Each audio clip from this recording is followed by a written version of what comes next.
chers amis auditeurs de Radio Courtoisie, et bienvenue dans ce libre journal de géopolitique profonde. Je remercie tout de suite à la technique Virginie pour la réalisation de cette émission Nini Vlam. Voilà, vous pouvez la retrouver sur YouTube avec toutes les réalisations de notre réalisatrice technicienne qui a eh bien, plus d'un tour dans ses poches.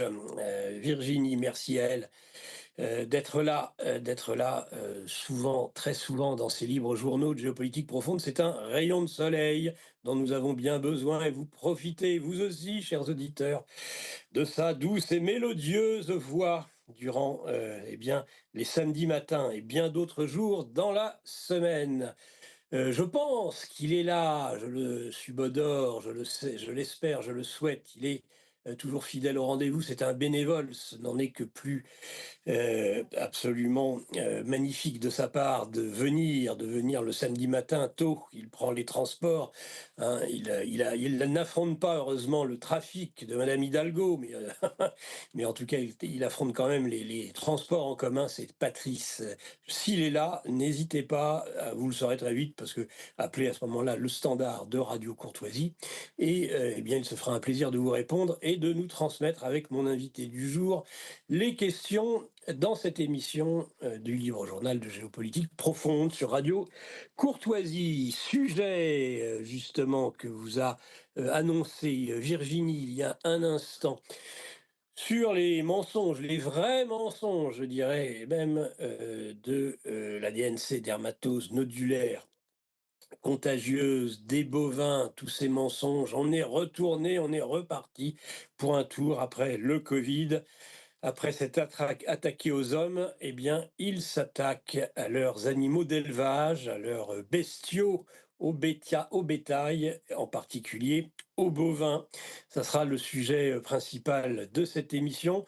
On a évité l'illumination de Téhéran avec un bombardement inopiné qui n'aurait pas été inopiné, puisque nous sommes dans de la géopolitique profonde, un mot juste, sur les tensions extrêmement fortes actuellement qui pèse sur l'Iran avec cette armada américaine, états-unienne pour être plus précis, cette belle armada selon Donald Trump qui se dirigeait au Moyen-Orient. Pour le moment, pas de nouvelles. On craignait hier soir, les salles de rédaction étaient prêtes, comme CNN à l'époque du bombardement de Bagdad. Eh bien non, il n'y a pas eu d'illumination dans le ciel de Téhéran. En tout cas, pas hier soir, pas dans la nuit. Est-ce que ce sera la nuit prochaine? Allez savoir, avec Trump, il faut bien reconnaître qu'on ne sait jamais sur quel pied danser. Donc, on n'aura pas de sujet géopolitique. Quoique, hein, la DNC, les mensonges de la DNC, Ah oui. ça ne concerne pas que la France et c'est un sujet qui concerne aussi, d'une certaine façon, la géopolitique. Là, mon invité du jour, chers auditeurs de Radio Courtoisie, elle s'est tout de suite esclaffée quand je lui ai dit, quand finalement j'en ai fait presque un sujet régional, local. Non, ce n'est pas un sujet régional que la DNC, bien sûr. Eh bien, mon invité, c'est l'auteur, son dernier livre, vous la connaissez bien sur Radio Courtoisie, Fausse pandémie, vrai mensonge. Voilà, eh bien, c'est Corinne Lalo. Bonjour, ma chère Corinne, et bienvenue dans ce livre Bonjour. journal. Voilà. Comment, Voilà le voilà, livre. Je ne sais pas si vous le voyez à l'envers ou à l'endroit. On le voit à l'endroit, c'est parfait. Corinne Lalo, Fausse pandémie, vrai mensonge. Comment on vous trompe en 10 leçons. Oui, voilà. Voilà, chez Dis- Magnus, l'éditeur Magnus. Courageux. Magnus. Courageux, parce que je peux vous dire que ce livre, Oh oui. tout a été fait par certains éditeurs pour le censurer. J'ai refusé la censure, j'ai quitté les éditeurs qui ont voulu me censurer, et Magnus m'a édité. Ils n'ont pas touché un mot, une idée dans tout ce que j'ai fait. Ben, c'est ça, et on peut le dire, ça a été, j'ai suivi un petit peu l'aventure de l'édition de ce livre. Ouais. À l'époque, nous commentions sur Géopolitique profonde TV, les perturbateurs endocriniens, et je savais que ce livre allait sortir, et j'ai pu en effet être témoin de tous les problèmes qu'a eu Corinne pour le faire éditer dans de bonnes conditions cet ouvrage. On rappelle, Corinne Lalo, Journaliste, grand reporter, à la télévision pendant 30 ans. Elle est spécialisée dans la santé, elle a couvert de grandes affaires telles que celle aussi bien du sang contaminé, du nuage de Tchernobyl, où on l'a beaucoup découvert à cette époque, de la vaccination contre l'hépatite B, H1N1, le Mediator, j'en passe. Et donc, ces qualités de grand reporter, de journaliste d'investigation, elle les a mis au service de la cause de ceux qui ne croyaient pas totalement, c'est le moins qu'on puisse dire, le narratif de la crise sanitaire qui a débuté en 2020 dans le monde. Donc, elle en a fait donc cet ouvrage avec tout le recul et toute la qualité qui sont celles de Corinne Lalo, journaliste grand reporter. Parce qu'il faut bien le savoir, voilà, on a une véritable professionnelle. Et alors, quand on lit un livre comme celui-ci, évidemment, c'est d'autant plus agréable que tout est clair, tout est très professionnel. Je ne veux pas dire que tous les résistants, tous les dissidents sur la crise sanitaire ne sont pas professionnels. On a cherché à l'être le plus possible, mais là, c'est toujours important quand on a l'apport de quelqu'un qui vient, oui, qui vient des médias de grand chemin, c'est sûr, qui vient des services santé des plus grandes télévisions, mais qui eh bien, est passé, on va dire, un peu de l'autre côté de la barrière pour eh bien, venir partager avec nous son sens de l'enquête, son sens du professionnalisme, et on ne la remerciera jamais assez, Corinne Lalo, pour tout ça. Alors, Merci ma chère, beaucoup. ouais, c'est Merci important. beaucoup pour ce portrait très gentil. Mais moi, je dirais juste une petite précision. Allez-y. Je ne suis pas passée de l'autre côté parce que toujours, quand j'ai été à TF1 dans les grandes chaînes, je me suis appliquée à donner la voix et me faire le porte-parole justement Ah oui. des minorités qui n'avaient pas voix au chapitre. Donc j'ai pu porter cette parole des minorités dans les grands médias, d'où l'intérêt effectivement de travailler dans un grand média pour faire connaître certaines informations. Il n'a pas dû vous faire toujours que des amis. Ah non, j'avais une petite étiquette. Je ne vous le cacherai pas, mais j'ai pu assister à la dégradation de la liberté de l'information en 40 ans et j'ai pu voir comment, finalement, on avait beaucoup plus de liberté il y a 40 ans que maintenant et figurez-vous qu'il y a 40 ans exactement, je révélais la première en France, heu, le fameux nuage de Tchernobyl Ah oui, bien sûr. arrêté à la frontière et là, ça va faire 40 ans puisqu'on m'a déjà demandé de participer à des interviews pour dire comment j'étais allée à la frontière avec une salade, pour dire: «Voyez, C'est ça.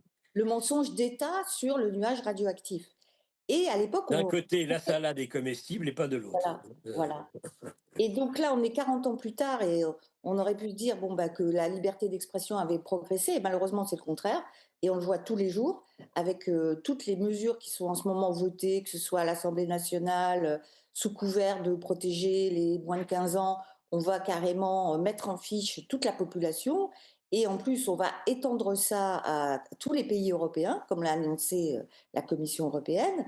Donc on est dans une situation de grand danger. On n'est pas encore dans le goulag, faut le dire, mais on s'y approche à grands pas. Et malheureusement, nous avons à la tête de l'État français quelqu'un qui nous dirige, qui est le représentant numéro un justement de ce système. C'est pour ça que souvent, eh bien, c'est en France que les mesures les plus iniques durant la crise sanitaire ont été imposées, et c'est en France aujourd'hui qu'on retrouve sur la dermatose nodulaire contagieuse. Alors aussi parce que nous avons, eh bien, nous sommes un pays d'élevage, un pays avec des bovins. Eh bien, nous sommes aujourd'hui le plus frappés justement par ces mesures dont on va voir quelles sont finalement, et c'est ça qui est quand même incroyable, Corinne, peut-être pour planter le décor, c'est que on retrouve avec cette crise de la DNC qui frappe nos éleveurs, nos paysans, nos agriculteurs, tous les éleveurs en tous les cas, la dermatose nodulaire contagieuse des bovins, eh bien, on retrouve un petit peu le même processus, le même enchaînement, le même rouleau compresseur que l'on avait connu à l'époque de la crise Covid.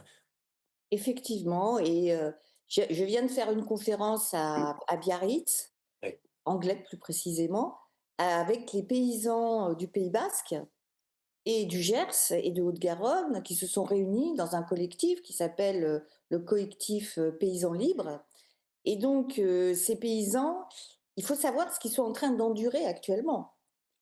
Tous les jours, vous savez qu'il y a eu un arrêté préfectoral qui a décidé qu'ils devaient obligatoirement vacciner leurs bovins avec un produit vaccinal qui n'a pas d'AMM, autorisation de mise sur le marché, mais qui a juste une ATU, autorisation temporaire d'utilisation.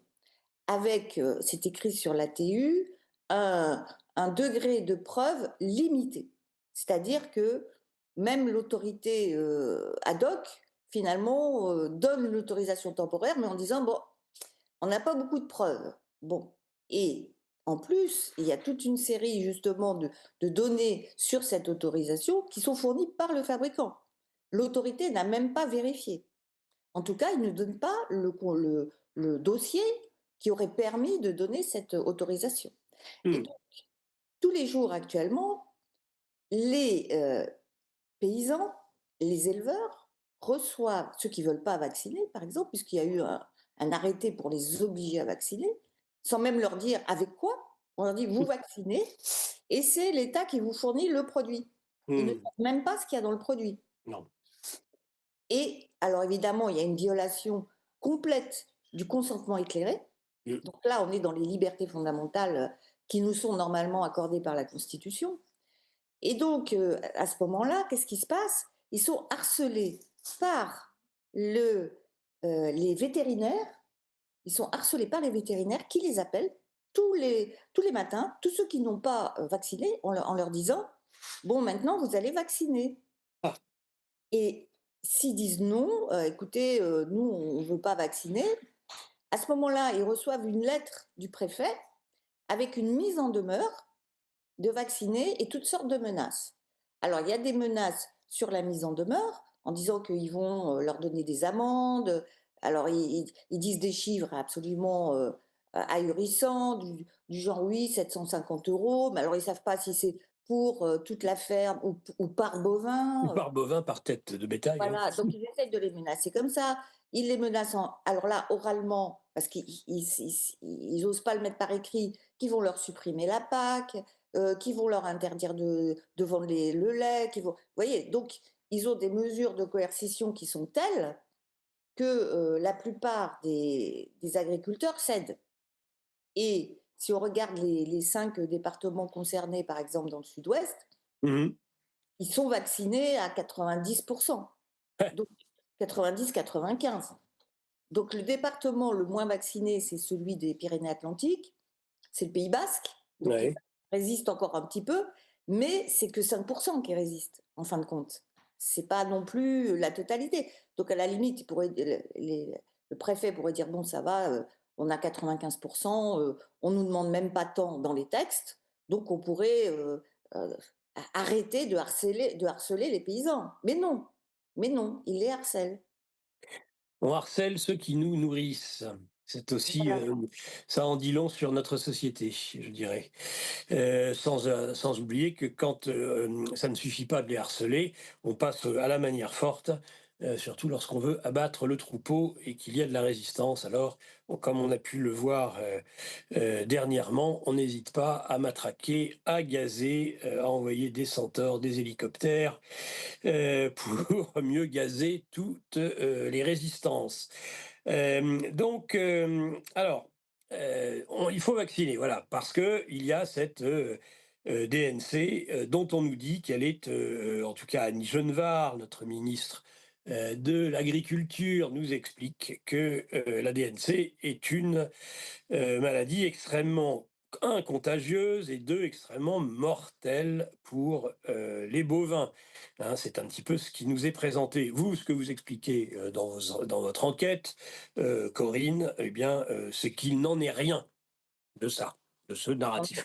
Il n'en est rien et la ministre, et je l'affirme, ose proférer des contre-informations, que ce soit sur les réseaux sociaux ou ailleurs dans des interviews en télévision, où elle dit que la DNC, donc dermatose nodulaire contagieuse, provoquerait 10 à 15% de mortalité. Mhm. C'est totalement faux. C'est totalement faux, c'est un mensonge, on peut le dire, parce que l'OIE, qui s'appelle maintenant, l'OIE, c'est l'Office international des épizooties, ou Oui, épizooties, bon, oui, oui, qui s'appelle désormais OMS-A, OMS Santé Animale, oui. et qui est de plus en plus absorbé, en tout cas contrôlé, par l'OMS. Ouais, ça, on pourra à un moment donné en parler de cette Voilà, je fusion t'en des ai 2 OMS. fait. Oui, tout à fait, oui. Voilà. Mmh. Donc, même les instances internationales dont c'est la spécialisée, à savoir l'OMSA, disent que la mortalité est pas importante, qu'elle est de 1%, 1 à 5%, Ouais. ce qui n'empêche pas la ministre de transformer ce 1 à 5% de mortalité en 10 à 15. Vous voyez, ça fait une petite géométrie variable dans les chiffres. Non, on Vous me fait peur direz, comme d'habitude. Mmh. on n'en est pas à une approximation près avec ce gouvernement, puisque la ministre confondait aussi un nématode, c'est-à-dire un insecte, avec un virus. Donc elle a même fait, dans les Landes, il y a une maladie du pain avec un nématode, un Oui. insecte, et la ministre dit c'est un virus. Voyez à peu près le degré de culture. Oui, elle confond le vectoriel, c'est ça, avec Mais elle confond un virus avec un insecte, tout simplement. oui, Oui. oui, oui, oui, oui, Donc oui, le elle n'en est vecteur, pas. Elle n'en est pas à une approximation près, donc elle exagère donc la mortalité oui, de la dermatose. Et c'est un processus qu'on a vu à l'œuvre à de oui, nombreuses reprises. Et c'est un processus qu'on avait vu à l'œuvre, par exemple, dans la grippe H1N1. oui, Ça, c'était en 2009, 2010. Et à l'époque, j'avais dénoncé sur TF1, comme quoi oui, j'avais dénoncé les mensonges de l'OMS, et l'OMS avait été ensuite mise en accusation par le Conseil de l'Europe, qui à l'époque faisait son travail, et avait forcé l'OMS à se justifier, et en accusant l'OMS d'avoir exagéré la gravité oui, de la oui, H1N1, la grippe H1N1, oui, pour faire peur et pour pousser les gens à se vacciner. c'est ça, c'est ça. Et donc, il y avait eu des enquêtes parlementaires qui avaient dénoncé l'OMS à l'époque, et qui avait dit: «Vous n'avez pas à exagérer une maladie pour faire peur et pour déstabiliser la population, et c'est condamnable», et ils avaient attaqué l'OMS à ce niveau-là, et l'OMS essayait en fait, de se défendre, mais très, très maladroitement. Parce que, aussi le Conseil de l'Europe avait dit: «Mais vous avez décrété une pandémie, mais en fait, il y a pas de pandémie, puisqu'il y a pas de morts». Et l'OMS avait dit: «Mais vous savez, le nombre de morts n'a jamais fait partie de la définition d'une pandémie». Ah oui, bien sûr, oui, oui, oui, Voilà, oui. Mmh. voilà.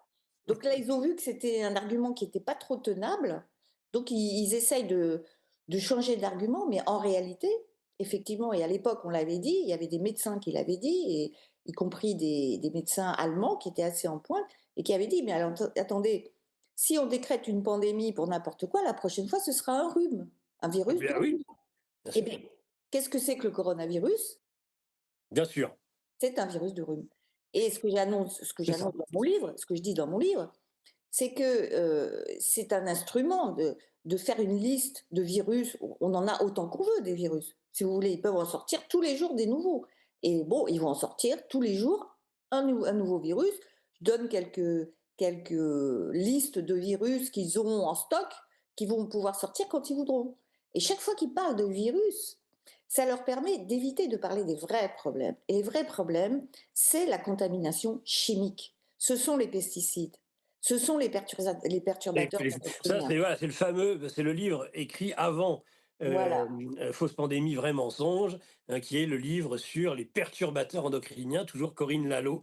Livre fameux, que je ne saurais trop encourager aussi nos auditeurs à acquérir. Absolument. Oui, tout à fait, Corinne. Alors, Et ça alors, vous oui, attendez, allez-y, je vous en prie. pour vous dire le niveau de ces fonctionnaires d'État, qu'ils soient ministres, premiers ministres ou même préfets, Mmh. que le préfet qui venait d'être nommé dans le Sud, hein, qui envoyait les gendarmes, qui envoyaient les centaures contre des fermes, les gens Oui. qui nous nourrissent. Il faisait des conférences de presse et il connaissait tellement mal son dossier que quand il parlait de DNC, Oui, il disait, donc la DNC, normalement la DNC, ça veut dire dermatose nodulaire contagieuse. oui. Il connaissait tellement mal son dossier qu'il disait: «Oui, la DNC qui veut dire dermatose non contagieuse». Excellent, Et il se rendait magnifique. même pas compte de ce qu'il disait, c'était pas un lapsus, hein. Voilà. Donc ce sont ces gens-là qui ont décidé de tuer les vaches pour les protéger. Ah voilà, voilà, voilà, c'est ça. Bah, on a fait un peu la même chose. Nous, on a confiné, si on avait pu tuer par la même occasion, ça aurait peut-être, amélioré les statistiques du gouvernement. Alors si je comprends bien, on a quelque chose qui est contagieux uniquement si je c'est pas contagieux d'ailleurs, c'est, le vectoriel, c'est l'insecte qui vient piquer, et qui à ce moment-là peut en effet, inoculer la maladie, et puis vous avez 1 de mortalité. Sauf que, la réaction, du des pouvoirs publics, des autorités sanitaires et de dire dans ces cas-là, écoutez, vu l'extraordinaire dangerosité de la dermatose nodulaire contagieuse, il faut employer les grands moyens, c'est-à-dire une bête est contaminée, on abat tout le troupeau et on vaccine à tout va, à toute vitesse, avec un vaccin, on va le dire, vous le savez mieux que nous et vous l'avez aussi dénoncé, le poteau rose qui en plus n'est que dans des phases expérimentales, hein, que c'est exactement la même chose qu'avec le Covid, encore un point commun. Donc, la réaction, c'est on abat le troupeau dans son ensemble à la moindre bête contaminée et on vaccine à tout va. Et ce que vous expliquez très bien dans cette conférence de l'anglais, à côté de Biarritz, dans le sud-ouest, eh bien, c'est que finalement, Corinne Lalo, il y avait il y a eu des protocoles, je crois, qui ont été établis dans les années 60, qui, eh bien, on n'était pas du tout sur ces processus, sur ces procédés expéditifs comme aujourd'hui, mais on était sur des quarantaines allégées, si j'ai bien compris. Vous allez nous expliquer cela, qui évitait justement cette extermination des troupeaux. Oui, alors, parce que bah, évidemment, j'ai fait une enquête, j'ai recherché Voilà. et j'ai retrouvé, je dis: «Bon, alors cette dermatose, depuis quand elle existe? Comment on la soignait avant?» Et j'ai remonté, sur le site, officiel, hein, de l'OMSA, Ouais. qui s'appelait avant OIE. Et donc l'OIE, l'Office international des épizooties, c'est lui qui, coordonne au niveau international. En fait, on s'aperçoit qu'il coordonne quoi? En fait, il s'occupe normalement des maladies, animales, mais dans l'unique but du transport d'animal commercial, voyez? C'était ça, Oui, la mission. La mission, oui, c'était de faire en sorte que le commerce ne ouais, soit pas, impacté, bien voyez? sûr. Et donc l'OIE avait édicté, des conseils, parce que l'OIE, dans ses statuts que j'ai retrouvés, stipule bien qu'il n'a pas le droit de s'immiscer dans les politiques des États, Oui, de par ses statuts. Donc il dit: «Nous, on vous donne des conseils, mais on n'a pas le droit de vous imposer quoi que ce soit». Ce qui n'est plus le cas avec l'OMS, qui cherche maintenant à imposer des choses aux États, à l'intérieur des États, et exact. faisant fi de la souveraineté des États. Bon, y compris l'Europe fait pareil. Et donc l'OIE, dans les années 60, j'ai retrouvé les dossiers, hein, ce sont des codes, ça s'appelle le code terrestre. Et donc il dit quoi? Donc il énumère quoi? 4 maladies, 4, 5 dans les années 60, c'est tout ce qui... Il ne notifie que 4 maladies. Mais plus ça Oui, va, plus ils agrandissent la liste. Comme ça leur donne encore plus de pouvoir, vous bien voyez? sûr. Donc, dans cette liste, ils avaient ajouté donc la dermatose bovine. Et qu'est-ce qu'il disait? Le virus, il a 28 jours d'incubation. En gros, en 28 jours, l'affaire est réglée. Donc, qu'est-ce qu'il faut faire? Il faut faire une quarantaine de 28 jours. Donc, vous C'est avez ça. un animal, Une 28aine, va-t-on dire. voilà. Alors, la 28aine, puisque ce virus de la dermatose, c'est 28 jours de d'incubation, de maladie, tout compris. Donc, ils disent vous mettez la vache qui est contaminée, vous la mettez à part pendant 28 jours. Tout le reste du troupeau, il n'y a pas de problème. Bon, eh bien, qu'est-ce qui s'est passé par la suite? Alors que ça suffisait, même pour le commerce, il suffisait qu'il y ait un centre de quarantaine près de la frontière, ou s'il y avait une vache qui avait une dermatose, eh bien, il la laissait 28 jours en quarantaine, et au bout de 28 jours, il pouvait la commercialiser. Vous voyez? Donc, c'est vous dire que c'est pas une maladie qui est embêtante sur le plan de la santé, ni on peut pas dire qu'elle est grave, elle est embêtante ou gênante sur le plan du commerce. Bien sûr. Sur le plan de la santé, la plupart du temps, les vaches s'en sortent toutes seules. Oui, tout à fait. Elles guérissent comme un rhume. Oui, Donc oui. lors de cette conférence, de Biarritz, c'était une table ronde, il y avait d'autres intervenants, donc il y avait le professeur Perron, mais il y avait aussi Kéria, L'agricultrice, oui, la paysanne. l'agricultrice, voilà. Il y avait le professeur Sabatier qui était là, le docteur Sabatier, et il y avait, le vétérinaire, qui s'appelle, De Peretti. Oui, de Peretti, tout à fait bien Alain connu des et Alain auditeurs De de Peretti. Courtoisie. Oui. Et qui expliquait que c'est pas une maladie grave. En tant que vétérinaire, voilà, il disait: «Vous laissez la vache tranquille et elle va s'en sortir, C'est et ça. au besoin, si elle a vraiment un problème, et bah, vous lui donnez quelques anti-inflammatoires, voire des antibiotiques s'il y a une infection par-dessus, et vous soignez la bête, vous l'empêchez de souffrir». Vous voyez? Mais le gouvernement préfère tuer tout le troupeau. C'est ça. Comme ça les protège bien. Alors, ça les protège bien, Corinne, mais c'est pas la seule raison, de cet abattage systématique et vous allez, découvrir, au fil de votre enquête, eh bien, un rapport de la Cour des comptes, plus qu'éclairant. Exactement. Malheureusement, hein, puisque, c'est ce rapport qui va expliquer que finalement, l'élimination, des bovins, c'est une stratégie globale DNC ou pas DNC, pour lutter, semble-t-il, contre le réchauffement climatique. Est-ce que vous pourriez nous dire un petit peu ce que vous avez découvert sur ce rapport de la Cour des comptes? Alors le réchauffement climatique, c'est le prétexte, hein, bien sûr. Ah, bien sûr. Alors, le rapport de la Cour des comptes, en fait, il est de 2023, donc il est assez récent, hein, Oui. et il s'intitule «Les soutiens publics aux éleveurs de bovins». Mmh.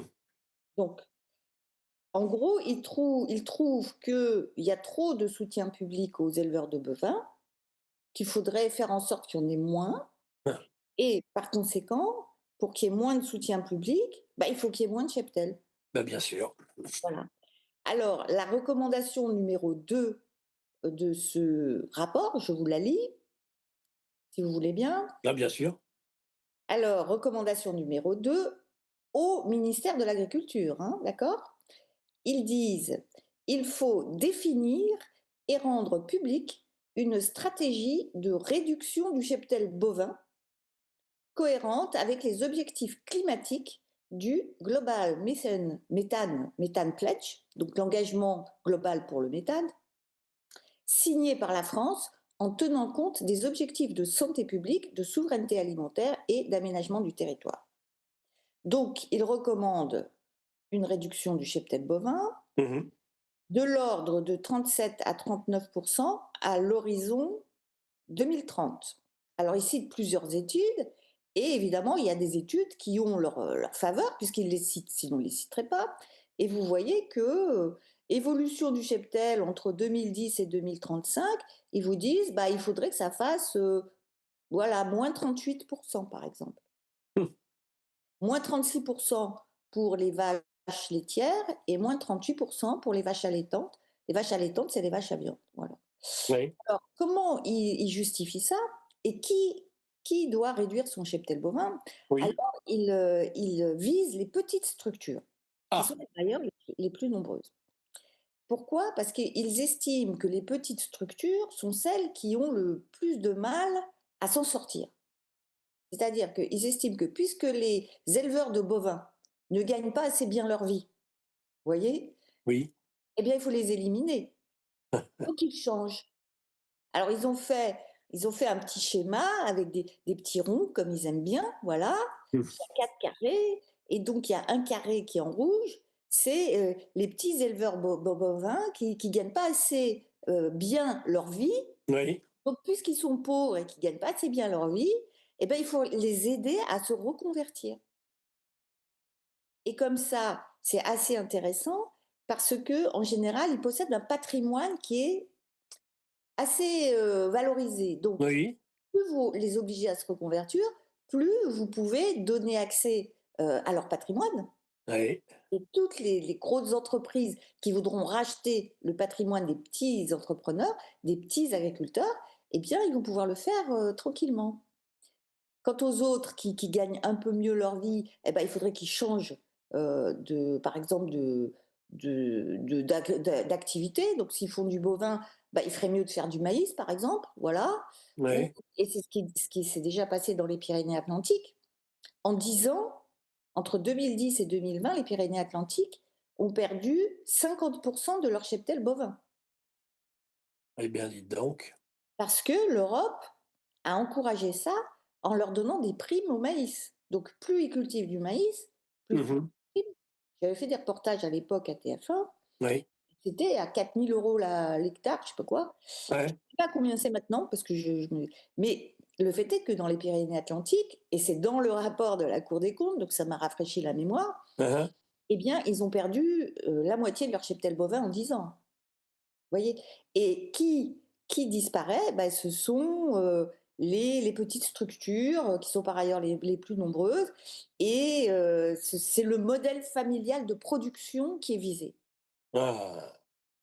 Il y a beaucoup de choses là que vous avez dit en très peu de temps finalement. J'aimerais presque qu'on revienne sur chaque point. Écoutez bien, chers auditeurs de Radio Courtoisie, dans ce livre journal de géopolitique profonde, le scandale à l'état pur de tout ce qu'on vient d'entendre.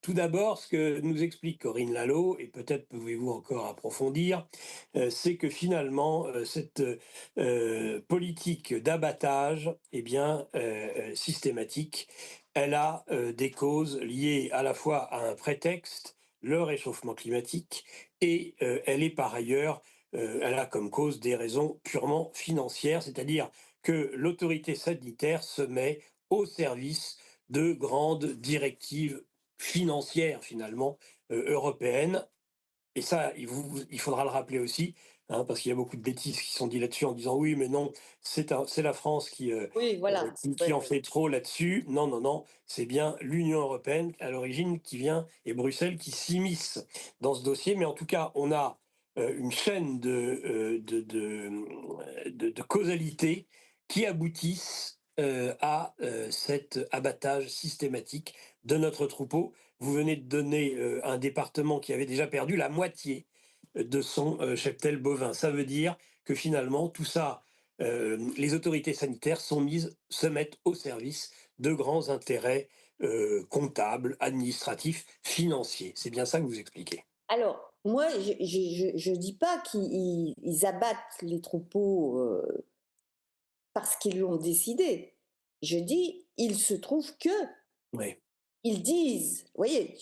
Je suis factuelle. Oui, vous êtes factuel, mais on a le droit, nous, À aussi, vous, en tant vous avez qu'auditeurs, d'en tirer les conclusions qu'on veut, et voilà, moi, je les trouve scandaleuses. Scandaleuses, je reste factuelle bien sûr. et je dis: «Voilà, ils affirment qu'ils veulent réduire le cheptel bovin et il se trouve que, ils visent les petites entreprises familiales En plus. et il se trouve que, curieusement, la fameuse dermatose, on la retrouve dans les départements où il y a les petites entreprises familiales C'est aussi. fou ça, hein, c'est Ah mais extraordinaire. c'est une coïncidence, évidemment. Vous voyez? Ça n'a Magnifique. aucun rapport, bien sûr. Vous voyez? C'est ça qui est, étonnant. C'est le Alors modèle français. En plus, c'est le modèle français, exactement. d'élevage qui est frappé en son cœur, en plein cœur. Et ce qu'il faut dire, c'est que le pays des 1000 fromages, Oui, plus de 1000 fromages, ce sera fini. Alors, il ne faut pas croire que les agriculteurs, les éleveurs, ils sont tout seuls touchés par ça et que ça ne nous concerne pas, nous, qui ne Oui, sommes pas éleveurs. Bien oui, sûr que ça nous concerne, parce que on peut être gastronome, oui, on peut aimer la bonne cuisine française, bien sûr. on peut aimer l'art de vivre à la française quand même. C'est l'identité qui est visée. Mais oui, Ce sera fini des 1000 fromages.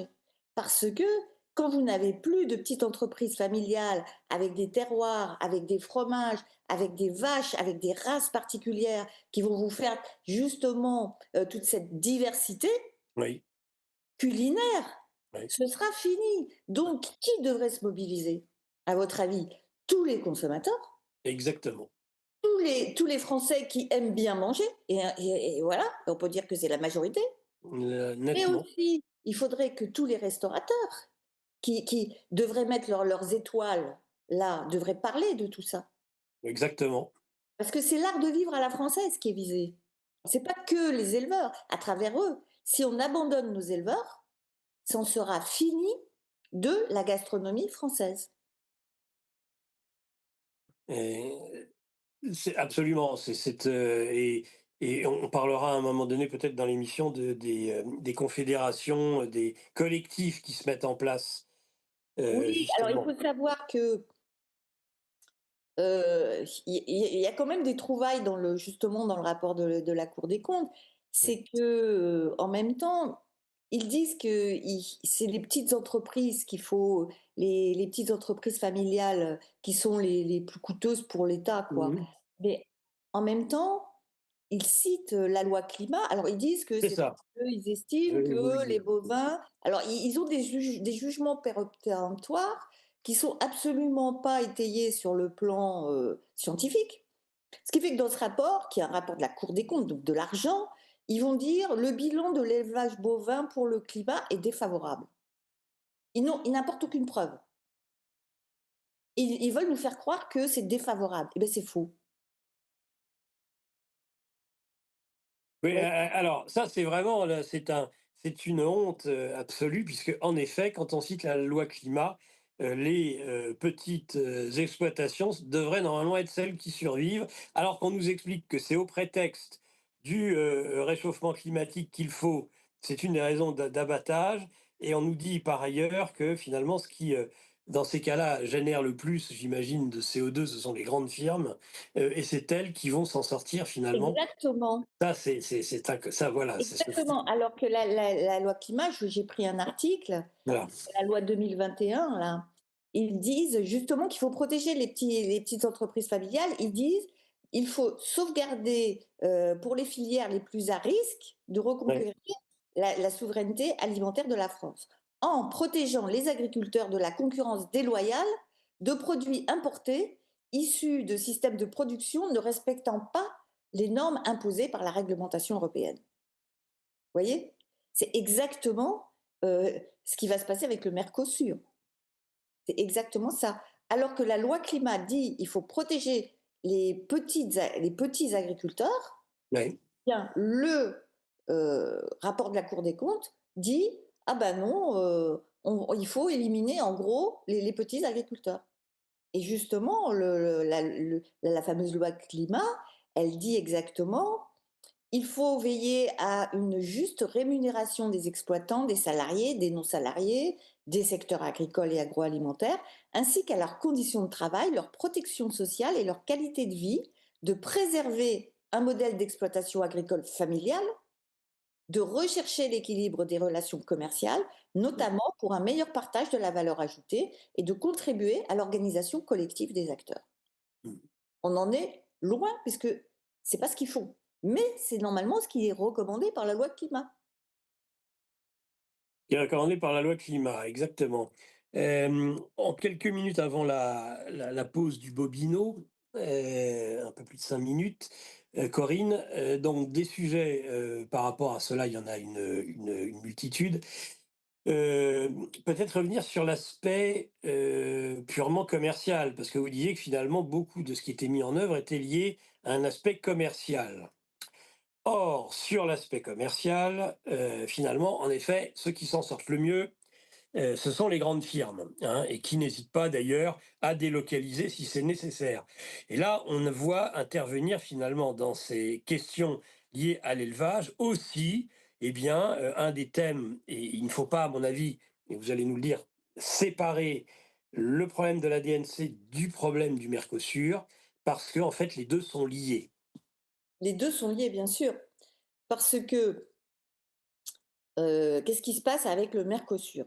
Faut expliquer ce que c'est que le Mercosur. Ouais. Donc le Mercosur, c'est, un accord qui a été signé, mais pas ratifié, par, l'Union européenne pour, supprimer, en gros, les droits de douane entre, quelques pays d'Amérique du Sud et l'Europe.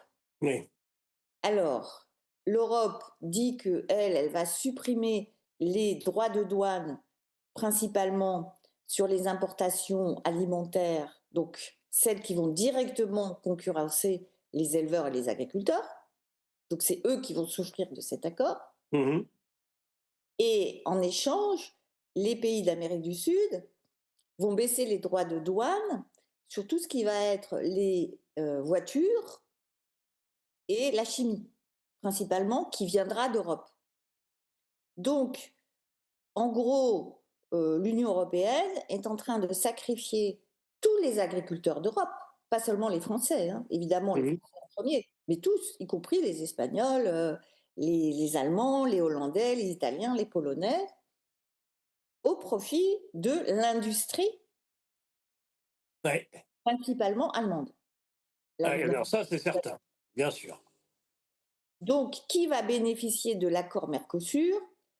Les voitures allemandes, au C'est ça. détriment des éleveurs allemands et des éleveurs de toute l'Europe.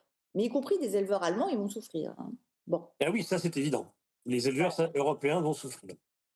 Donc, je me suis plongée un petit peu dans le dossier du Mercosur. J'ai regardé comment ils allaient supprimer les droits de douane. Et en fait, ils les suppriment, mais carrément, quelquefois, ça arrive à zéro. Et Oui.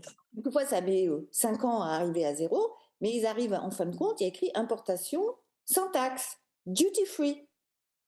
Donc, vous avez des fermes qui sont même plus des fermes, c'est des fermes concentrationnaires au Brésil, Oui. avec des milliers de bêtes Voilà, c'est horrible. Mmh, mmh. qui sont élevées dans des conditions lamentables, C'est ça. souvent avec des hormones, et, et qui sont nourries, avec une nourriture, et des firmes qui fournissent la nourriture appartiennent à qui? À des investisseurs étrangers qui sont par ailleurs des grands industriels de l'agroalimentaire français. Alors voilà, parce qu'ils délocalisent, ils sont malins. Ils Non. délocalisent. Exactement. Et Et après, ils attendent la chute, les accords de libre-échange, et comme ça, le tour est joué. Et ils touchent à deux niveaux, à la fois sur le coût de la main-d'œuvre, sur les coûts d'exploitation, et en même temps, plus de droits de douane. Donc, c'est comme s'ils fabriquaient ou faisaient cet élevage en France. Donc là, c'est le jackpot, si vous me permettez l'expression. c'est le jackpot. Et en fait, ça s'est passé beaucoup pour le poulet. Mais pour le poulet, bon, à l'époque, je me souviens, le poulet doux, c'était les poulets doux, ou doux, je ne sais pas comment on dit. Ils ont, eux, supprimé tous les élevages en Bretagne, et puis ils ont délocalisé au Brésil. Mmh. Et ensuite, ils ont concurrencé et tous les éleveurs de poulets français qui, eux, étaient restés. Parce qu'ils ont ramené le poulet du Brésil à moins cher, même avec les droits de douane. Et là, maintenant, avec le Mercosur, s'ils avaient par exemple 5% de droits de douane à l'entrée dans le marché européen, ils étaient quand même compétitifs par rapport aux locaux.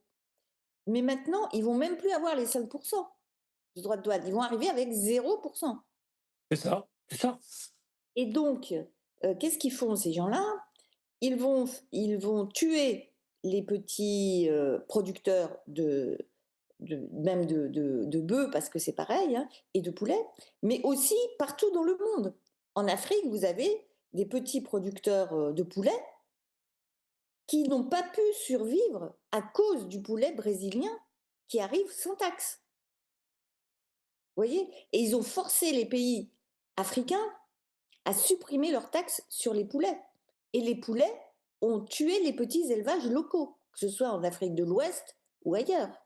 Et ils ont fait pareil pour tout le marché du Moyen-Orient, où c'était les. Alors là, c'était les éleveurs français qui exportaient beaucoup au Moyen-Orient. Ouais. Ben là, maintenant, il n'y a plus besoin parce que c'est les éleveurs brésiliens qui ont piqué le marché aux Français. Ce qui Tout à fait, Corinne. Corinne Lalo, dans ce livre au journal de géopolitique profonde sur Radio Courtoisie, l'auteur, entre autres, parmi ses nombreux ouvrages, un sur les perturbateurs endocriniens qu'il faut absolument se procurer, et son dernier livre sur fausse pandémie, vrai mensonge. Corinne Lalo, il y a quand même quelque chose, hein, juste avant la pause, sur lequel j'aimerais vous faire réagir, c'est que, et moi, alors là, quand à écouter votre conférence, j'ai senti mon sang qui ne faisait qu'un tour. C'est habitant en plus dans la ruralité aujourd'hui, néo-rural, je me rends compte des effets dévastateurs de la gestion de la crise sanitaire de 2020 sur le Covid, sur nos petits artisans, sur nos petits commerçants.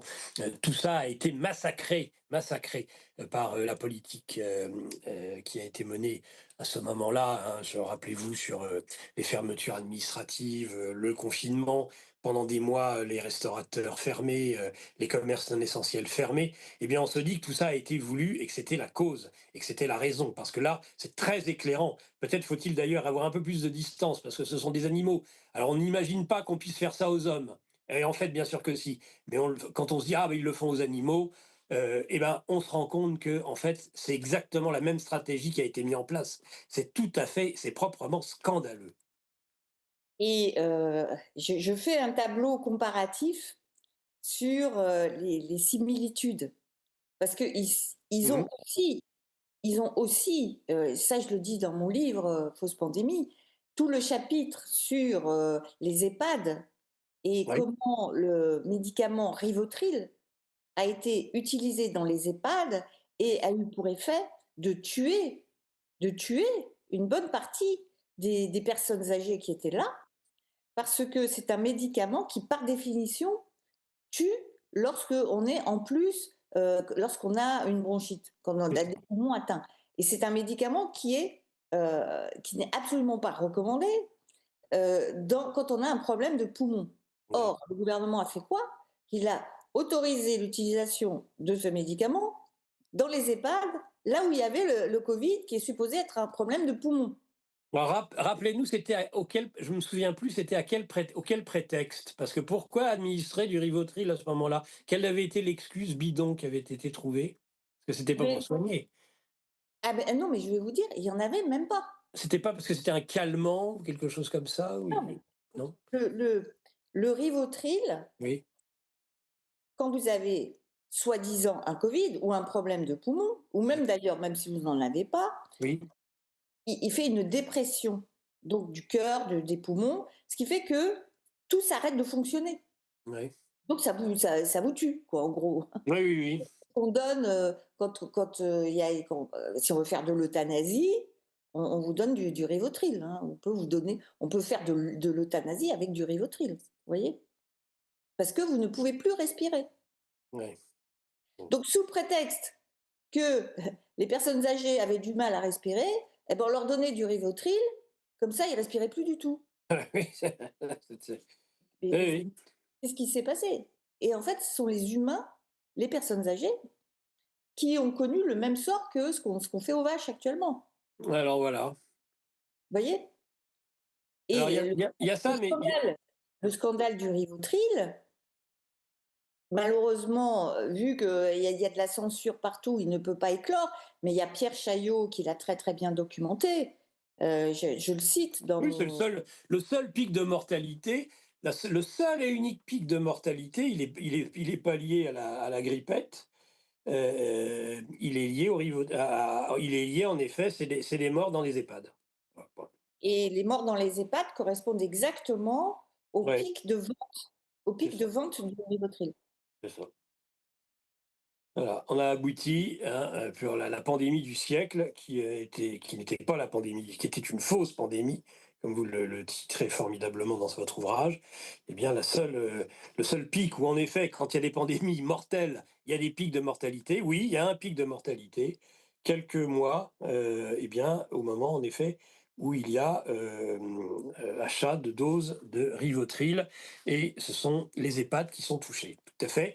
Mais je vous disais aussi, moi, ce qui me, ça, c'est évidemment, c'est ce qu'il y a de plus choquant, mais cette politique aussi des grands groupes, de privilégier les grands groupes en défaveur justement des petites structures, que ce soit les petits commerces, que ce soit les petites fermes, ça aussi, je pense que c'est totalement voulu Oui. par Ah oui, ceux oui. qui nous dirigent. Voilà. D'ailleurs, Parlez-nous. ils ne le cachent même pas, hein. Ils le Ouais. cachent même pas, hein. Puisqu'ils disent eux-mêmes qu'il faut privilégier les grosses structures. Et, et même, ils disent même à la limite qu'il faut privilégier l'élevage en batterie, qui soit dans des. En fait, ils promeuvent finalement l'élevage en batterie contre l'élevage en plein air. Vous voyez, on en arrive à ça. Mais oui, non, non, non, mais c'est évident. Voilà, c'est ça. Hein, des Et gens puis, qui sont si. ce qu'il faut Parce dire qu'ils sont aussi. attachés à notre santé. Comprenez? Ils sont attachés à notre santé, Ah c'est pour oui, ça qu'ils nous confinent, c'est pour ça qu'ils nous font bouffer en effet de la vache aux hormones bourrée de produits chimiques et de vaccins, hein, et élevés en batterie, c'est parce que, encore une fois, eh bien, c'est pour la santé des hommes, bien sûr. et en fait, ce que j'explique aussi ça c'est dans mon livre sur les perturbateurs endocriniens, c'est Oui. que, ils ont conclu un accord, avec le CETA, là, avec le Canada, et Mhm. la viande bovine, Mhm. arrive du Canada déjà depuis un certain temps, et eux, ils ont aussi le droit de mettre des hormones dans le bœuf, et l'Union européenne reconnaît qu'ils sont incapables de contrôler. Voilà, ils peuvent pas contrôler qu'il y a de la il y a eu des rapports qui ont été faits, j'en parle dans mon livre sur les perturbateurs endocriniens. Il y a eu des rapports qui ont été faits, ils ne peuvent pas contrôler, les hormones qu'il y a dans la viande. Donc on se retrouve à manger, de la viande aux hormones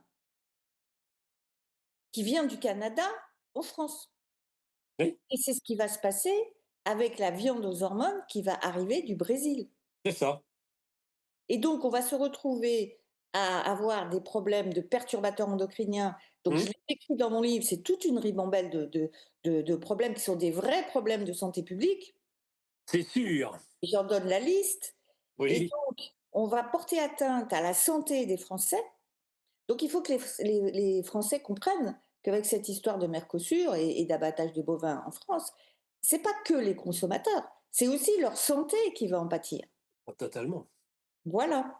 Et ça, c'est quand même très important. Si les Français veulent tenir à leur santé, eh bien, il faut qu'ils se battent contre le Mercosur. Et c'est pas fini. Il faut aussi qu'au niveau du Parlement européen, qui a infligé quand même un revers à Madame von der Leyen, même si celle-ci veut persister quand même à Avec provoquer une le exécution changement. provisoire, oui. Mhm.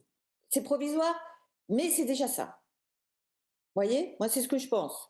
Non, C'est non, mais elle est c'est prête à mieux faire que une rien. exécution provisoire du traité et Et passer outre la Cour européenne de justice. Et donc, oui, et passer outre le Parlement.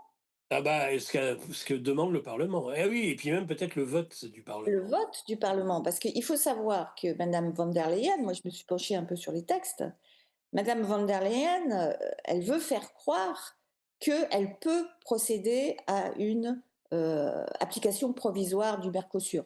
Bon, C'est ça. mais il y a une discussion juridique. Moi j'ai lu les textes, effectivement, donc j'ai consulté des avocats, et ça peut se contester, parce que l'application provisoire, elle concerne le Mercosur, mais après, normalement, le vote du Parlement. Tandis que là, elle veut l'appliquer avant le vote du Parlement. Parce que le Parlement européen a pas beaucoup de pouvoir en général. Bon. Mais là, ils ont quand même un petit pouvoir qui est qu'ils doivent consentir à C'est ça. l'accord du Mercosur. Oui, c'est la ratification quand même. Ah oui. Ils doivent avoir, voilà, ils doivent consentir. C'est écrit dans les textes. Mhm. Et en général, ce qui se passait, c'est que, euh, et c'est ce qui se passait pour le CETA, hein. Donc, von der Leyen ou la Commission signe un accord. Ensuite, ça passe devant le Parlement et le Parlement doit consentir. S'il ne consent pas, il n'y a pas d'accord. Et c'est arrivé déjà. Une fois que le Parlement a consenti, ensuite, le Conseil vote un vote de conclusion de l'accord. Mais là, on n'en est même pas là. Et en général, une fois qu'il a voté la conclusion de l'accord, le Conseil, c'est là que commence l'application provisoire, pas avant. Mmh. Et elle veut faire croire que l'application provisoire peut commencer avant. Vous voyez la différence? Oui, oui, mais parce elle le dit elle prétexte le fait que dans le traité même du Mercosur est prévue cette application provisoire. Même si mais alors si elle contrevient, à au grand texte qui prime sur l'accord, on se demande parce que s'il suffisait de signer un accord qui remet en question les grands textes européens qui valent déjà Voilà. pas grand-chose, ça serait un peu trop facile, hein, c'est certain. Oh, il est déjà, alors ce que je vous propose et puis beaucoup de questions d'auditeurs, continuez à envoyer vos questions chers auditeurs, n'hésitez pas à, aider votre, radio. Nous ne vivons, vous le savez, Radio Courtoisie ne vit que des dons de ses auditeurs. Et sans vous, chers auditeurs, comme sans nos bénévoles, qui sont aussi d'ailleurs les patrons d'émission, je le rappelle à l'occasion, eh bien, cette radio ne pourrait pas fonctionner. Donc nous avons besoin de vous pour produire des émissions, telles que par exemple ces libres journaux. Chers auditeurs, pendant que Corinne Lalo recharge son téléphone, on va lui laisser un instant. Je vois un auditeur, on va passer un petit moment avec les questions des auditeurs, n'hésitez pas. J'attends aussi d'ailleurs, toujours, j'attends le quatrain de Michel Dumas qui ne devrait pas tarder à arriver, hein, puisqu'il est maintenant considéré comme collaborateur de ces livres journaux et même du livre journal de la Résistance française du mercredi soir. Alors, un auditeur, bonjour à vous l'émission, qui ne mime pas ces news, c'est sûr. Pour réagir quand même sur l'Iran, il faut dire qu'il n'y a que les Allemands et les Français, entre parenthèses, quand Le Havre, 70 000 morts, pour croire que les tapis de bombes américains libèrent. Voilà, c'est en effet très à propos, cher auditeur. Un autre auditeur, qu'est-ce qu'il nous dit? Attendez que je le retrouve. Il est en plus connu de Radio Courtoisie. Est-ce que c'est lui? Bah, c'est étrange, je ne le retrouve pas. Je ne l'ai quand même pas perdu en cours de route. Il s'agit, bah, sinon je me souviens plus ou moins de ce qu'il a dit. Est-ce que déjà Corinne est revenue? Parce que là, je ne la vois pas. Est-ce que Corinne est Là, là et nous entend? Vous nous entendez, Corinne? j'entends, je suis là. Ah, vous êtes revenu, c'est très très bien. Donc un auditeur qui nous remercie de vous inviter après avoir invité mercredi Stéphanie Bignon de Terre et Famille. Alors, je continue sur les auditeurs. Françoise, bonjour madame, bonjour Nicolas. J'ai l'impression de partager ma vie avec Nicolas tous les matins sur GPTV, Radio Courtoisie le samedi matin, repos le dimanche, quoique il y a encore les enregistrements. Ma réflexion de fin de semaine, que ce soit les animaux malades, bovins, ovins, volailles, les légumes, quels qu'ils soient contaminés, plus l'air pollué par les chemtrails, que nous reste-t-il? L'euthanasie, ça vient, il faut protéger la planète. La vaccination animale n'est-elle pas un moyen de nous vacciner par animal interposé? Ma question, est-ce que cette vaccination ne donne pas la maladie aux animaux un peu comme la vaccination contre le Covid? Eh bien, Corinne. écoutez, ce qui n'est pas normal, c'est que, en fait, il n'y a que le gouvernement qui a le monopole de l'analyse et des laboratoires. Donc, ils ont mis en place un système où ils disent c'est le laboratoire de référence qui détermine s'il y a un test positif. Donc, on revient sur les tests PCR, les fameux tests PCR dont je parle dans le bouquin sur le Covid. Et donc, le gouvernement a le monopole du test. C'est lui qui décide si oui ou non c'est positif. Et si c'est positif, sur une vache, il abat tout le troupeau. Et même si les vaches sont vaccinées. Donc, ils ont abattu des troupeaux entiers qui étaient vaccinés. Oui. Savoir. Et donc, on ne comprend plus rien. On comprend plus rien. Vous vaccinez les vaches, ensuite vous les abattez. Et ce qui se passe, c'est que quand ils vaccinent, comme c'est Oui. un vaccin qui est un vaccin à virus atténué, vivant, ce sont des virus vivants, mais atténués, donc atténués pour être moins pathogènes, eh bien, ces virus vivants se développent et ils peuvent provoquer des tests positifs. Donc, vous pouvez avoir des cas où ils vaccinent, ensuite ils testent. C'est positif, mais c'est positif à cause du vaccin ou à cause du virus sauvage. Mhm. Ils disent qu'ils ont des tests qui peuvent faire la différence entre le virus sauvage et le virus du vaccin, qui s'appellent des tests DIVA. Mais on n'a aucun moyen de contrôler. Et en plus de ça, quand on fait un test PCR, selon le bouton que vous mettez, c'est comme une machine à laver, si vous mettez à 1 ou si vous mettez à 9, vous n'allez pas avoir le même résultat. Donc, si vous mettez à 1, vous pouvez ne pas avoir un test positif, mais si vous mettez à 9, vous pouvez avoir un test positif. Vous voyez? Donc, il suffit de le décider. Mhm. Si je décide d'avoir un test positif, je vais mettre à 9.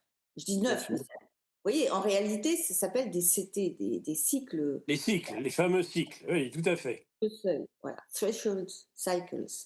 Et donc, c'est ce qui s'est passé aussi pour le Covid. Exact. C'est-à-dire que pour le Covid, au contraire, c'était inversé. C'était que normalement, un test PCR, c'est, par exemple, pour qu'il soit honnête, pas plus de 23. Cycle. Et pendant le Covid, il montait jusqu'à 45 cycles, Mhm. qui ne veut plus rien dire. Et l'inventeur de ce test-là, qui a Oui, eu à 45 cycles, vous retrouvez le Covid partout, c'est ça, hein. Même dans le l'inventeur Coca.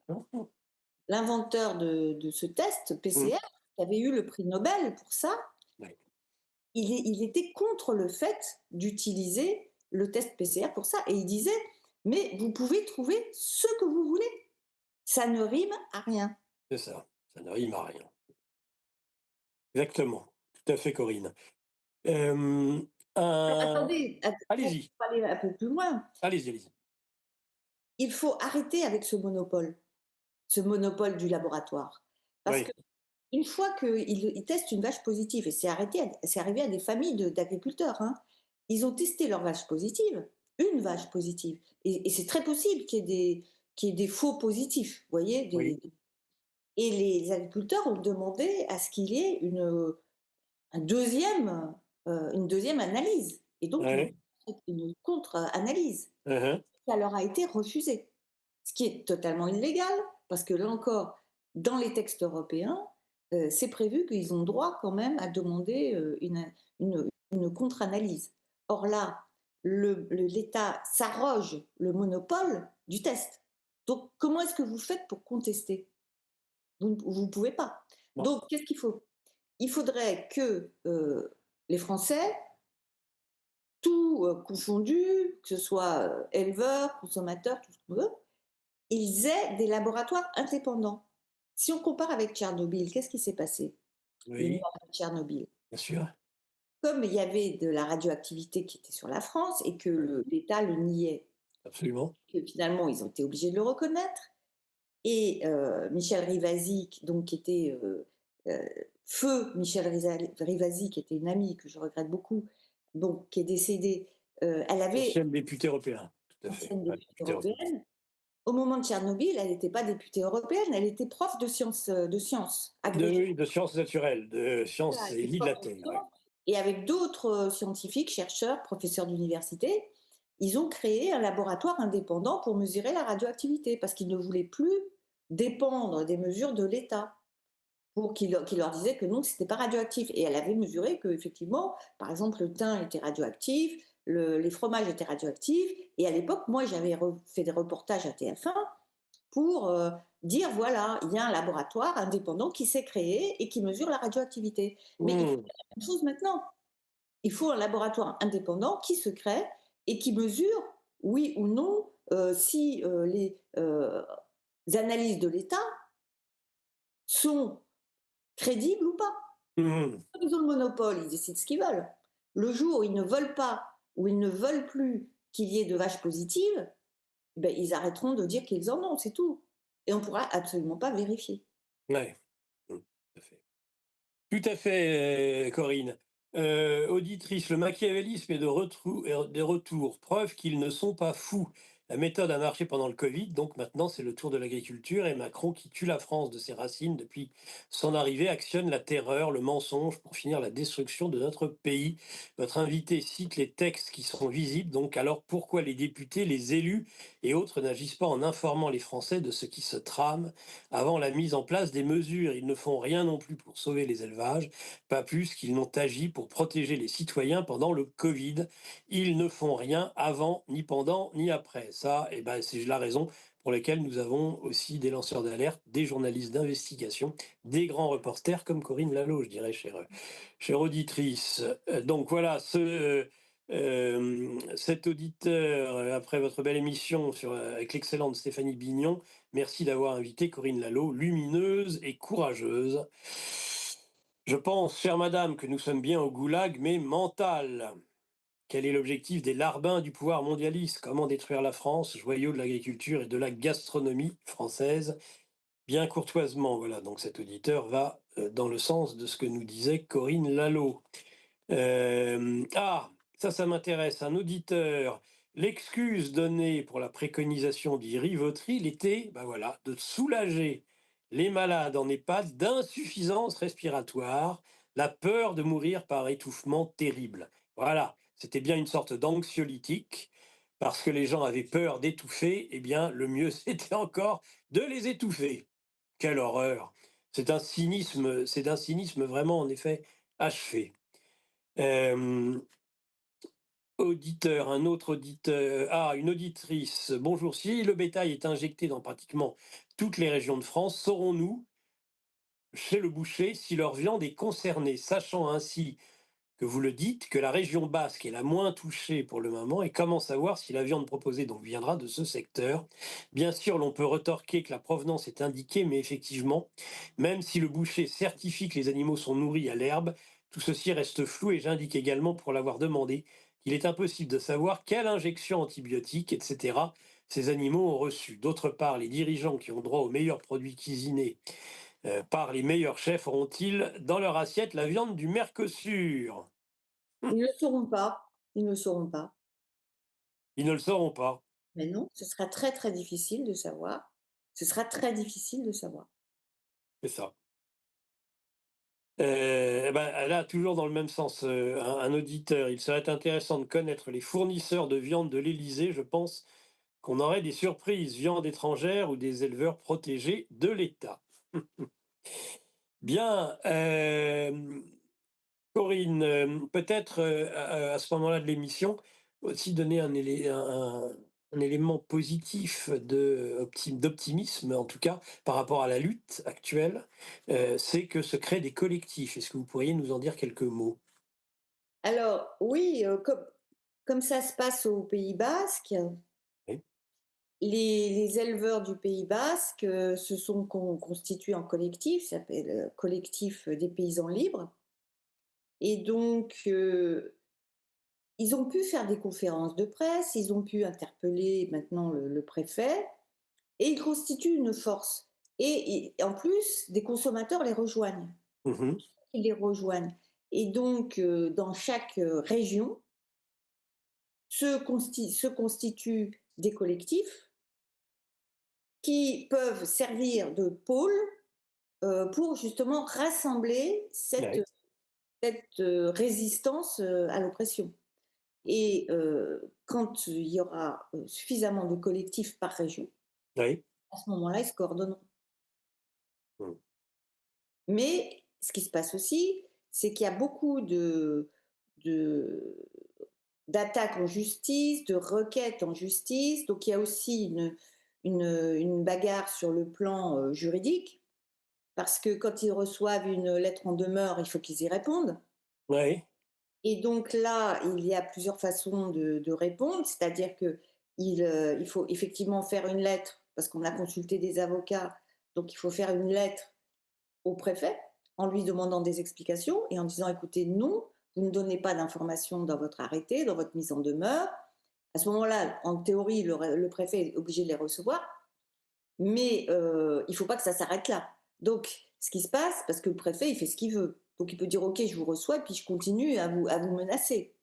Donc il faut aussi faire des référés pour Ouais. suspendre, donc des référés devant le tribunal administratif, donc des actions en justice devant le tribunal administratif, pour demander de suspendre ces mesures Ouais.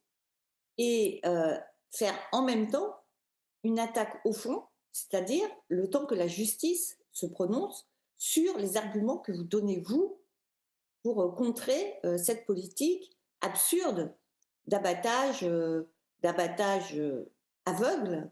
C'est ça? Aussi contester l'interprétation que fait le gouvernement français des textes européens, Mmh. bien que les textes européens sont clairs. Et c'est ce que j'ai expliqué aussi euh, dans la conférence au Pays Basque. Mais c'est que, en même temps, il faut que les agriculteurs fassent des actions en justice partout en France, là où ils sont Oui, concernés. oui. Et comme effectivement, pour l'instant, sont concernées les régions. Vous regardez un petit peu quelles sont les régions qui sont concernées. Ça a commencé par la Savoie, région montagneuse, petites exploitations familiales. Oui. Là, il y a eu vers le Doubs et le Jura, petites exploitations familiales. Ensuite, il y a eu l'Ariège, les Pyrénées, petites exploitations familiales. Vous voyez, ce sont les Mmh. petites exploitations. C'est pas partout, mais en fait, comme ils ont le monopole, ils peuvent décider de où ils trouvent de la dermatose. Alors voilà, avec les cycles, ça c'est sûr qu'ils ont le monopole, hein. Oui, mmh. Parce Même, qu'on peut la trouver partout, oui. bah oui, et ils interdisent d'aller mesurer soi-même.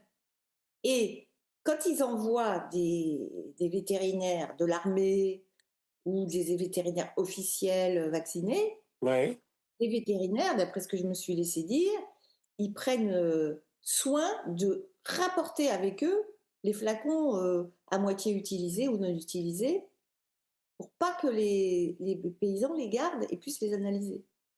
les vaccins, vous voulez dire? Oui, les vaccins. Est-ce que vous pouvez nous en dire un peu plus justement sur ces vaccins et le scandale du fait que souvent nous ne sommes que sur des autorisations provisoires de mise Alors, sur le marché?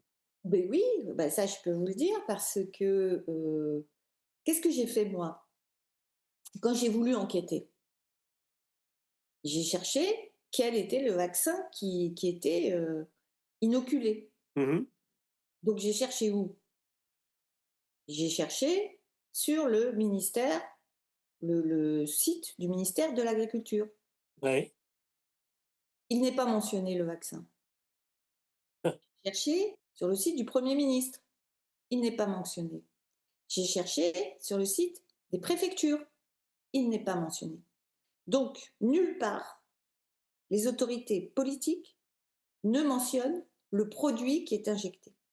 D'accord? Alors, qu'est-ce que j'ai fait? J'ai envoyé un mail au service de presse du ministère de l'Agriculture et je leur ai dit, je souhaite connaître le vaccin. Oui. Je voulais que eux-mêmes disent quel était le vaccin.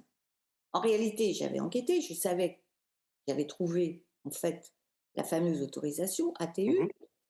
Et à ce niveau-là, il faut quand même citer le travail remarquable d'Hélène Banoun, parce que Hélène Oui. Banoun est une pharmacienne qui a fait beaucoup de boulot et qui s'est intéressée tout de suite à la dermatose avec les agriculteurs et qui a elle-même travaillé là-dessus. Et elle a écrit des articles sur le site de l'EMSIB, qui est l'Association pour une médecine bienveillante. Exactement, oui. Voilà. Et donc, moi, je savais que c'était ce vaccin-là, mais c'est une chose que nous, on le sache, mais c'est une autre que le ministère le cache.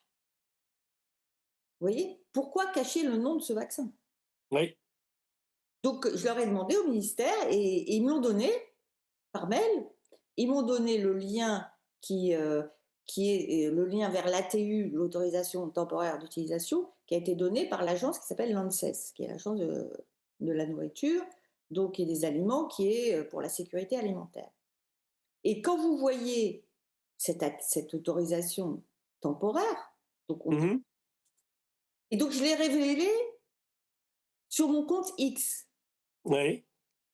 Et là, ça a été viral. Je ne sais pas combien de vues, ça a fait 450 000, parce que tout le monde a découvert à ce moment Ouais. que c'était un virus vivant atténué Hein, hein. et qu'en plus de ça, ça allait dans le lait, que ça allait dans la viande, que ça provoquait des œdèmes au point d'injection des Alors vaches oui. et des effets secondaires assez graves, pouvant aller jusqu'au décès des vaches. Et tout le monde a découvert ça. Et qu'en plus de ça, l'autorisation, il y avait dans le titre que, OK, il donnait l'autorisation, mais avec un niveau de preuve limité Mmh. par par le, le fabricant. Oui, oui. Et que disent en plus les autorités européennes quand on cherche encore sur ce vaccin? Elles disent le fabricant nous dit que, en fait, la protection, elle dure au moins un an. Ah, Peut-être au un moins an. 1 an. Peut-être un an, vous voyez, quelque chose comme ça. Encore un bon vaccin, tiens. Donc, on est obligé de leur faire confiance sur ce qu'ils disent. Et ça veut dire quoi? Ça veut dire qu'il va falloir qu'ils recommencent à injecter dans très peu de temps, puisque Oui.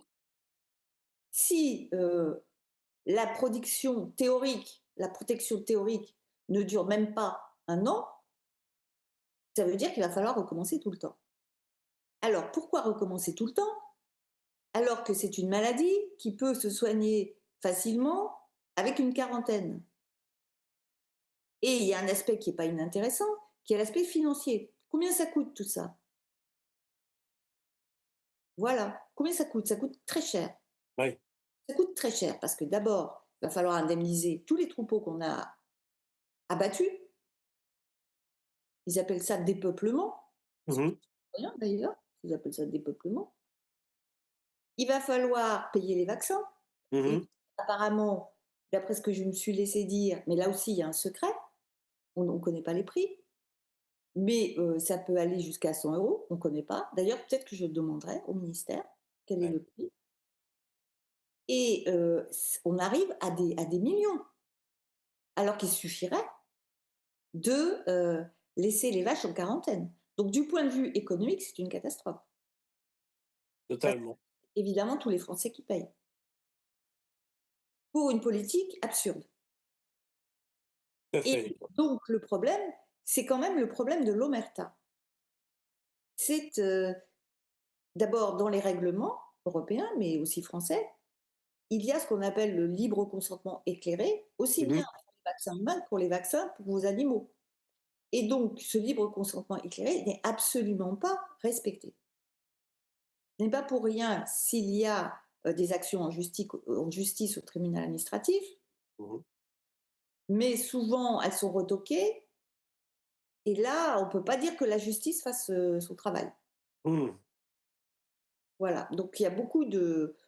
Mais il faut quand même faire des référés, il faut quand même attaquer, il faut quand même essayer de faire des référés liberté, parce qu'il y a Oui. plusieurs sortes de référés, mais le référé liberté, ça veut dire qu'en urgence, vous allez dire, voilà, il y a un droit fondamental portant sur la liberté qui est bafoué. Et il faut en urgence arrêter quelque chose d'irrémédiable. C'est ça un référé. Totalement.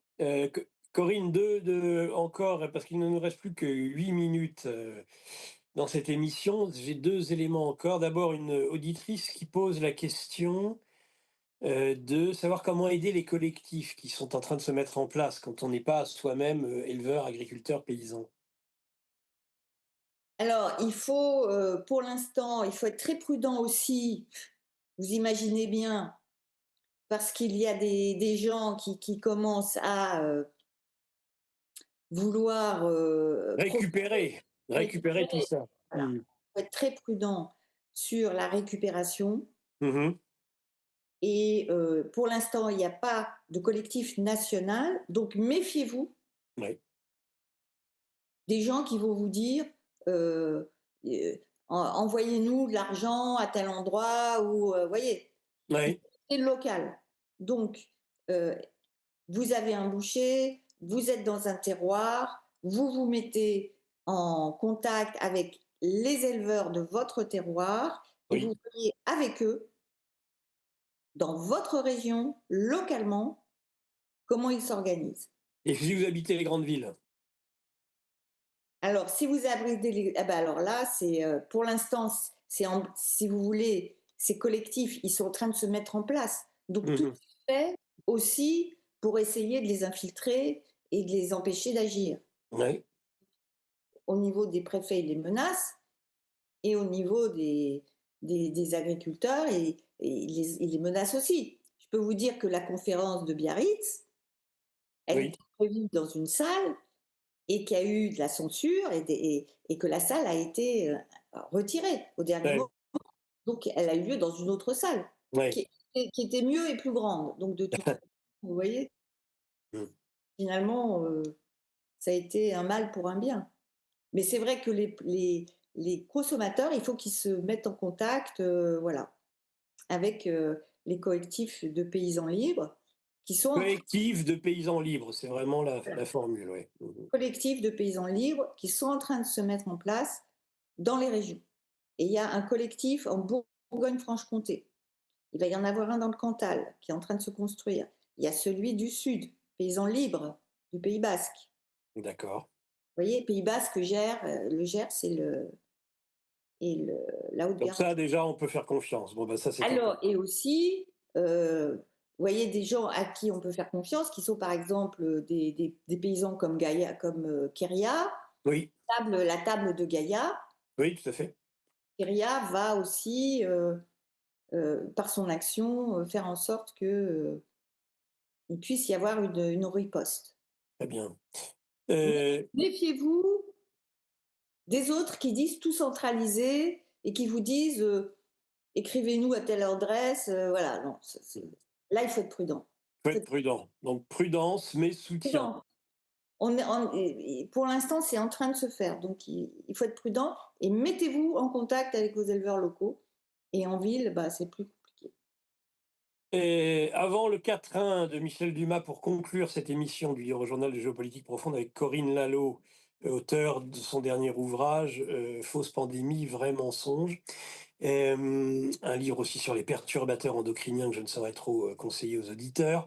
À mon avis, un des éléments aussi les plus scandaleux, eh bien, les autorités publiques françaises n'arguent pas d'un argument qui pourtant pourrait avoir un effet justement par rapport à cette crise de la DNC, c'est le fait de ne pas abattre systématiquement certaines races pour des raisons à la fois de patrimoine génétique et d'éducatif, et qui fait que, bien, dans ces cas-là, il n'y a pas d'abattage systématique. Or, il s'avère que nous avons, en France en particulier, 90% de ce patrimoine génétique un peu protégé, si j'ose dire, et que si les pouvoirs publics avaient fait leur travail, et ces traîtres ne le font pas, eh bien, on n'abattrait pas systématiquement les espèces et les races françaises. Est-ce que ça, vous pouvez me le confirmer, Corinne? Eh bien, je vous le confirme parce que quand on regarde en vertu de quelle politique le gouvernement français applique cette politique d'abattage aveugle. Oui, Et eux-mêmes, sur leur site internet, parce que là, il faut aller à la source, oui, ils disent, voilà, nous appliquons le règlement européen 2016-429. Voilà. Et ce règlement dit qu'effectivement, il faut une politique d'éradication d'une série de maladies. Donc, ils ont mis la dermatose là-dedans. Mais après, ils disent, bon, alors pour éradiquer, voilà comment vous allez faire. Dès qu'il y a un cas, vous allez tuer tout le troupeau. mmh, Et puis après, vous allez faire une zone de 20 kilomètres autour, où là aussi, c'est limite si ça ne tue pas tout le troupeau. Et puis après, vous allez faire 50 kilomètres, et au-delà, vous allez vacciner. Et donc, ce règlement, c'est un règlement européen. oui. Et il faut rappeler qu'un règlement européen, qu'est-ce que c'est? 2 minutes, hein, Corinne, 2 minutes. Cette émission Allez, va s'arrêter. Voilà, pour résumer. mais c'est important. Alors, pour résumer, un règlement européen, c'est une loi européenne qui s'applique directement dans votre pays Oui, sans avoir à passer par le Parlement. Donc, en gros, qu'est-ce qui se passe? C'est l'exécutif français qui saute un étage, qui va au Conseil européen et qui fait un règlement européen avec le Oui, Conseil, qui lui est à la fois exécutif et législatif, donc c'est oui, aberrant et c'est pas démocratique. Et par le biais de ce Conseil européen qui fait exécutif et législatif en même temps, ils font une loi qui s'appelle règlement et qui s'applique directement dans votre pays en squeezant et le judiciaire et le législatif. oui, Et donc, c'est l'exécutif français qui court-circuite les autres pouvoirs que sont le législatif et le judiciaire pour aller au niveau européen fabriquer des lois et les appliquer directement au niveau français. oui, Et en ce qui concerne le règlement concernant les vaches, oui, il y a eu un mini coup d'État, coup de force de la Commission européenne en 2016, quand ils ont fait ce règlement, qui est le règlement de 2016, qui s'appelle Loi de santé animale, oui. et qui est entré en vigueur en 2021, en plein Covid, comme par hasard. Eh bien, la Commission a profité de ce règlement en disant on va rassembler toutes les lois qu'on a, les directives sur la santé, et on va les mettre dans une seule loi. Sauf que elle a profité de ce rassemblement en une seule loi pour se faire accorder énormément de pouvoirs qu'elle n'avait pas. Très bien, merci beaucoup Corinne Lalo pour cette émission passionnante. Le 4-1 de Michel Dumas, relayons le combat de Corinne Lalo, démasquant ces tueurs aux ordres de salauds, humains et cheptels, saints, ex-soignants, mégalos, injectent sans guérir. Quel délire falot. Et j'ai vu qu'il y avait de nombreuses questions à nouveau d'auditeurs. Vous avez été très nombreux à vouloir réagir à cette émission. Malheureusement, cette émission s'achève. Merci beaucoup, ma chère Corinne, pour cette magnifique émission. À très bientôt sur Envie de lire un magazine rentable ? C'est-à-dire s'informer avec des spécialistes sur les sujets qu'on aime, mais aussi protéger ses finances et sa vie privée. Comment ? En appliquant nos stratégies financières. L'objectif ? Surperformer face à l'inflation. La lettre confidentielle ? La seule lecture rentable.